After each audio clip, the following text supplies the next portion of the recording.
stating that Combs could buy his way out of jail, indicating a brief that his wealth could influence the trial's outcome.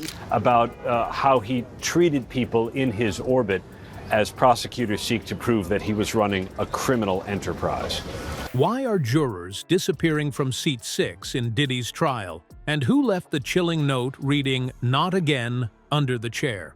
This courtroom assistant reveals the eerie chain of events that ended with their own name mysteriously added as Juror 6. Is it a glitch, sabotage, or something darker?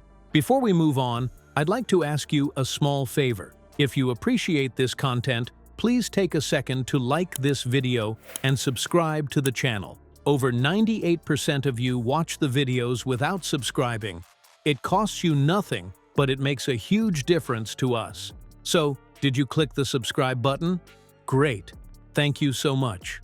Now, back to the video. Imagine walking into a courtroom expecting drama, but instead, all eyes are glued to one rickety chair, Juror Seat 6. Some days it's there, squeaking away like it's auditioning for a horror movie sound effect. Other days, it's gone, replaced by a chair that looks suspiciously newer, shinier, almost like it's overqualified for the job. But none of that compares to the real show, the constant vanishing of the people assigned to that cursed seat.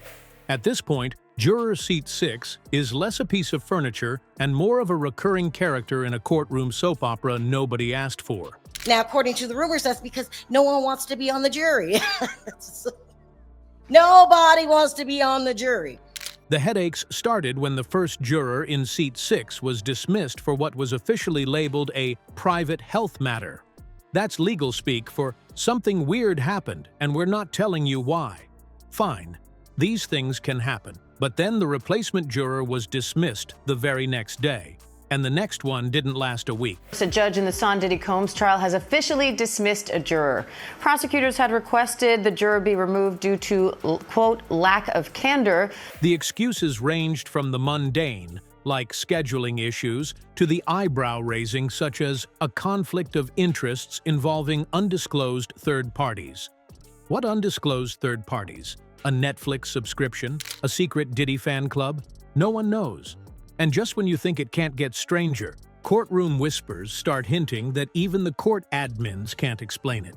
And let's talk about those admins for a second, because it's their job to ensure things like this don't spiral into whatever this is. Typically, when a juror quits or gets the boot, they need to log the date, the time, and the reason in a record. You know, basic accountability. But when someone requested those logs for Juror Seat 6 from this trial, the timestamps made 0 sense. There was one entry that claimed a juror was dismissed at 9:45 a.m., but there's footage of them in the courtroom at 10 a.m. looking very much not dismissed. Like, did they magically come back to life? Another timestamp says a juror was replaced in the middle of the night, when nobody, not even the cleaning crew, is in the building. Either someone's messing with the records, or this is gearing up to be the plot of the worst time travel movie ever. And the judge also said it would be inappropriate for him to consider race when making the decision. But the truly unhinged moment? Oh, that happened when a courtroom assistant found a bright red post-it note stuck under, yes, under, Juror Seat 6 that said, "Not again." Now, in any other situation, you'd think, okay, some poor assistant has been fed up with this chair for weeks. But the assistant swore they didn't write it. And here's where things take a hard left into what is even happening territory. That same assistant just days later found their own name, typed into the jury roster as Juror 6. They weren't even a juror to begin with. Let that sink in. They were supposed to be helping with trial logistics and coffee runs, not suddenly sitting 3 feet from the defendant. This wasn't a clerical error either, because their full legal name was listed correctly, and it included details that aren't exactly public knowledge, like the assistant's middle name, which wasn't even on their ID badge. It's as if someone decided they'd make excellent juror material and just shoved them on the list without a second thought. Stating that Combs could buy his way out of jail, indicating a brief that his wealth could influence the trial's outcome. Or maybe with a lot of thoughts, because this doesn't feel accidental anymore. If you weren't suspicious yet, now's a good time to start. At this point, the courtroom feels less like a place for justice and more like a set for a psychological thriller. Only half of the cast is aware they're in. When the assistant tried to get answers, they were told things like, "These errors can happen in high-profile cases," and "There's no need to worry about it." No need to worry? Someone basically rewrote the rules of jury duty and then dropped them into one spot. And when that same assistant looked deeper into the jury records for their own supposed involvement, they found documents already registered under their name with a date they were on vacation in another state. That's either the world's worst coincidence or proof that something is deliberately being altered behind the scenes.